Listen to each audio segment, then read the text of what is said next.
67 కోట్ల మంది వానరులు మహావీరులైనటువంటి వారు రామలక్ష్మణులతో కలిపి పడిపోయారు. ఒక్క వానరుడు యుద్ధభూమిలో లేచి తిరుగుతున్నవాడు లేడు. ఇంద్రజిత్ శక్తి తెలుసు కాబట్టి విభీషణుడు వెళ్ళిపోయాడు, దొరకలేదు.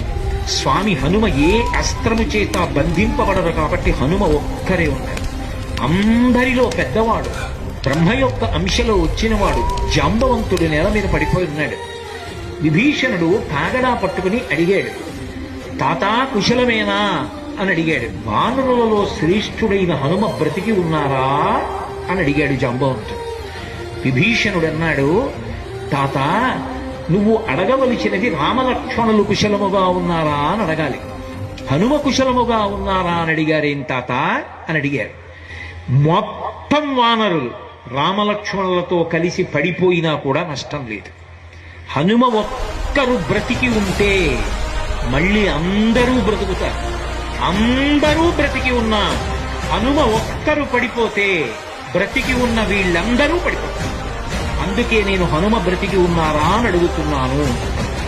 వంగి జాంబవంతుడి పాదములు పట్టుకుని తాత హనుమ నీ కుశలం అడుగుతున్నాడు, నమస్కరించుతున్నాడు అన్నాడు. కైలాసము పక్కన వృషభము అనబడేటటువంటి పర్వతం ఉంది. అక్కడ పరమశివుడు తన యొక్క త్రిశూలాన్ని ధనస్సుని నిలబెడతాడు. అక్కడే ఆదిశేషుడు ఉంటాడు. 2 పర్వతముల మధ్యలో ఓషధీ పర్వతం ఉంది.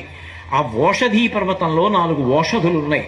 మృత సంజీవని, విశల్యకరణి, సువర్ణకరణి, సంధానకరణి అని 4 ఉన్నాయి. ఆ 4 ఓషధులు తీసుకురావాలి. నువ్వు వెంటనే ఆ ఓషధులు తీసుకొస్తే వానరులు బ్రతుకుతారు. ఒక్క గుజుటున బయలుదేరి కైలాస పర్వతం దగ్గరికి వెళ్ళిపోయారు. ఈ స్థానములన్నీ చూశారు. వృషభ పర్వతం దగ్గరికి వెళ్ళారు. 2 పర్వతాల మధ్యలో ఓషధీ పర్వతాన్ని చూశారు. ఓషధీ పర్వతం హనుమ వస్తున్నారు, ఓషధుల్ని తీసుకెళ్లిపోతారని కనపడకుండా వాటిని దాచింది. నా స్వామి అయినటువంటి రామచంద్రమూర్తి కార్యానికి పనికి రాకుండా ఓషధుల్ని దాస్తావానని ఆ సంజీవని పర్వతాన్నంతటినీ పెళ్లగించి చేత్తో పట్టుకుని ఆకాశ మార్గంలో కించిత్ శ్రమ పడకుండా కాంచనలంక ఉన్నటువంటి దక్షిణ తీరానికి చేరి యుద్ధభూమిలో దింపారు.